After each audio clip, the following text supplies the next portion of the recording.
మరో ముఖ్యమైనటువంటి విషయం మనము నిర్మోహమాటంగా ఎన్నికలు అయిపోతున్నాయి కాబట్టి ఈ చివరి నిమిషంలో మనం మాట్లాడుకోవచ్చని భావిస్తున్న శ్రీరామ్ గారు కేవలం సంక్షేమ పథకాలు అనంటే సంక్షేమం అనంటే అర్థం మారింది. ఇక్కడ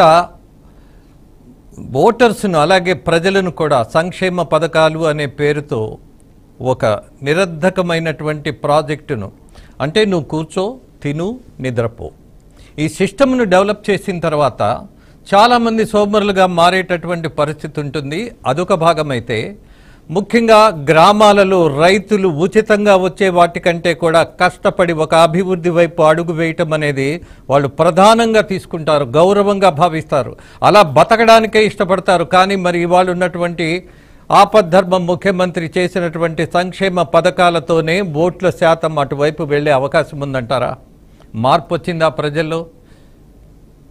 మార్పు ఎంత శాతం వచ్చింది అనేది నాకు ఇంకా కొంచెం డౌట్ గా ఉంది. ఎందుకంటే ఫుల్ గా మొత్తం నాకు అంటే 7 గంటలు దాటిన తర్వాత కూడా మొత్తం కంప్లీట్ అయిపోయిన తర్వాత ఎంత పర్సెంటేజ్ వస్తుంది దాన్ని బట్టి చెప్పాలి. ఇప్పుడున్న పర్సెంటేజ్ ఇందాక అదే నేను చెప్పబోతున్నాను.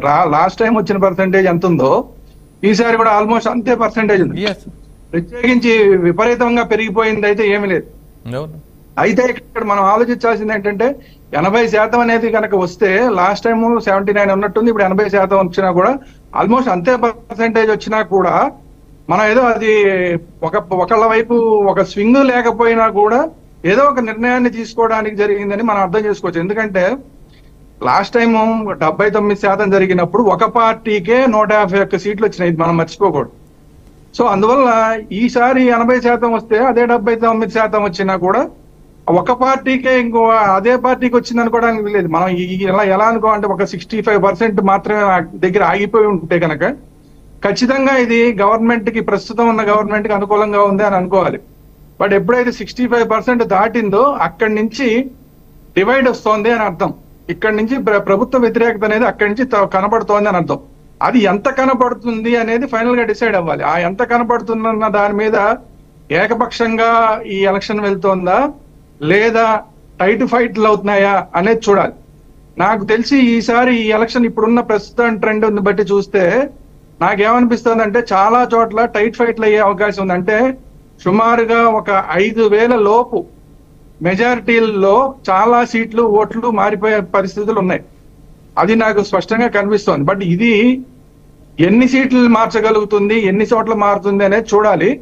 బట్ మీరు అన్నది అన్నిటికన్నా ఎవరైతే మహిళలు, పేదలు ఎవరైతే ఉంటారో, గ్రామాల్లో ఎవరైతే ఉంటారో వాళ్ళు కష్టపడి సంపాదించి బతకడానికి ఇష్టపడతారు అన్నది అది నానుడిగా మిగిలిపోతుంది. ఇప్పుడు నాకు చాలా మీలాగే నాకు బాధాకరమైన విషయం ఏంటంటే నేను తెలంగాణలో ఒక లాస్ట్ టైం ఉప ఎన్నికలప్పుడు రోడ్ల మీదకి వచ్చి మాకు ఎందుకు డబ్బులు ఇవ్వరు అని మాట్లాడితే ధర్నాలు చేస్తే నేను చాలా బాధపడ్డా. ఎందుకంటే తెలంగాణలో ఇలాగ అయిపోయింది అని. ఇప్పుడు అది ఆంధ్రప్రదేశ్కి పాకేసింది. ఇప్పుడు ఆంధ్రప్రదేశ్ లో నేను పేపర్ చూస్తే చాలా చోట్ల మాకు ఎందుకు ఇవ్వరు డబ్బులని క్యాండిడేట్లు ఇళ్లకెళ్ళి అడుగుతున్న సందర్భం, ఏదో కొంతమందికి ఇచ్చారు మాకెందుకు ఇవ్వరు అని అడుగుతున్న సందర్భం.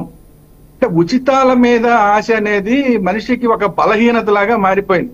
అది ప్రభుత్వం ఇచ్చే ఉచితాలు కానీ, క్యాండిడేట్లు ఇచ్చే డబ్బులు కానీ, ఇవన్నీ కూడా ఒక బలహీనతగా మారిపోయినాయి. ఇది మన చివరికి ఎలాగైపోయిందంటే ఇది మన హక్కు అన్నట్లాగా అయిపోయింది.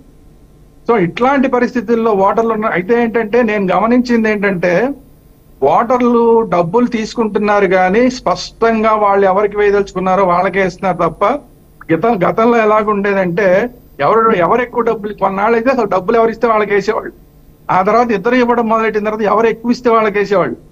బట్ ఇప్పుడున్న ఎలక్షన్ లో నేను గమనించింది ఏంటంటే చాలా చోట్ల నుంచి నేను అబ్జర్వ్ చేస్తున్నా, డబ్బులు అందరి దగ్గర తీసుకుంటున్నారు, ఈవెన్ రోడ్ల మీదకి వచ్చి ధర్నాలు చేస్తున్నారు. ఇవన్నీ ఉన్నా కూడా స్పష్టంగా వాళ్ళ ఒక అభిప్రాయంతో ఓటింగ్ వెళ్తున్నారు.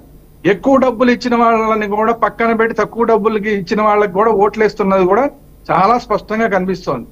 అందువల్ల ఏంటంటే డబ్బులు తీసుకోవడం అనేది ఒక బలహీనతగా మారిపోయినా కూడా ఎన్నికల్లో ఓటు హక్కుని వినియోగించుకునే దగ్గర మాత్రం స్పష్టంగా విచక్షణని ఉపయోగిస్తున్నారు ఓటర్లు.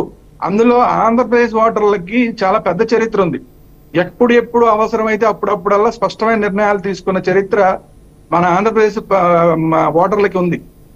ఎందుకంటే మనం రాష్ట్రం విడిపోయిన సందర్భంలో కూడా మాకు ఇలాంటి టైంలో ఒక బాధ్యత కలిగిన ఒక ఎక్స్పీరియన్స్డ్ కావాలనుకుని అప్పుడు చంద్రబాబు నాయుడు గారిని తీసుకున్నారు. నేను పార్టీల గురించి మాట్లాడలే, ఎక్స్పీరియన్స్డ్ కావాలి అని చెప్పి చంద్రబాబు నాయుడు గారు తీసుకున్నారు. ఎక్స్పీరియన్స్డ్ కావాలని చంద్రబాబు నాయుడు గారిని తీసుకున్న ఓటర్లు ఆ తర్వాత వాళ్ళ ఎక్స్పెక్టేషన్స్ కి సరిపడా ఆయన పనిచేశారా లేదా అన్న దాని మీద డివైడ్ అయిన తర్వాత, లేదు మనం ఇప్పుడు ఒక కుర్రాడికి ఒక అవకాశం ఇవ్వాలి అని చెప్పి స్పష్టంగా ఒక నిర్ణయం తీసుకున్నారు. అంటే ఎప్పటికప్పుడు ఒక స్పష్టమైన తీర్పుని ఆంధ్రప్రదేశ్ ప్రేక్షకులు, ఆంధ్రప్రదేశ్ ఓటర్లు తీసుకుంటున్నారు.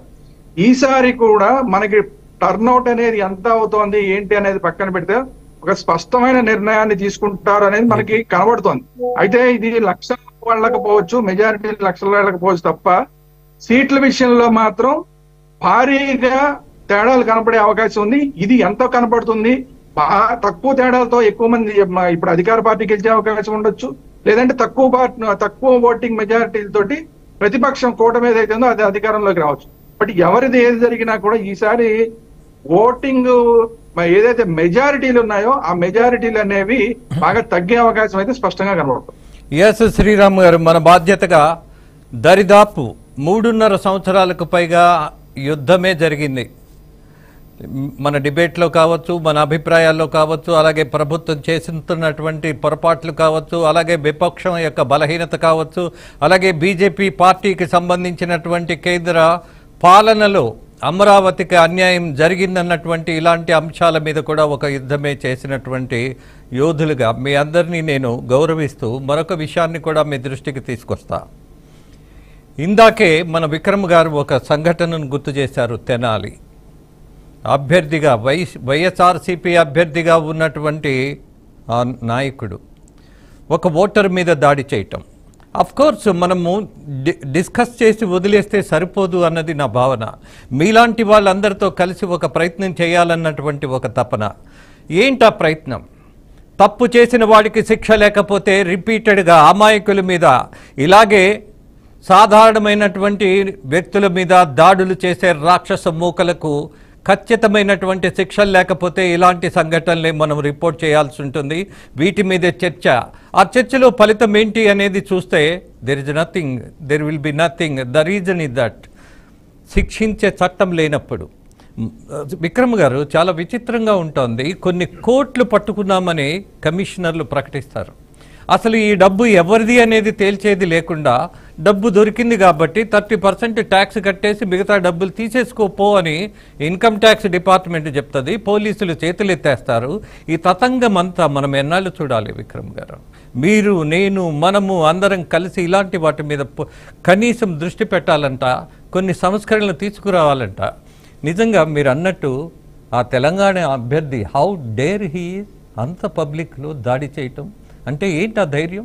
నన్నెవడు ఏం చేయలేడు, అక్కడ చట్టాలు లేవు, అవి ఏదైనా ఉంటే మా చుట్టమే కదా అన్న భావన తప్పితే ఏంటి అంత అహంకారం? దాన్ని ఎలా తీసుకుందాం? ఒక హెచ్చరిక అయితే చేయదలుచుకుందాం. మీ అందరినీ కలుపుకొని మీరిచ్చే ఇన్స్పిరేషన్ అవ్వచ్చు, ధైర్యం అవ్వచ్చు.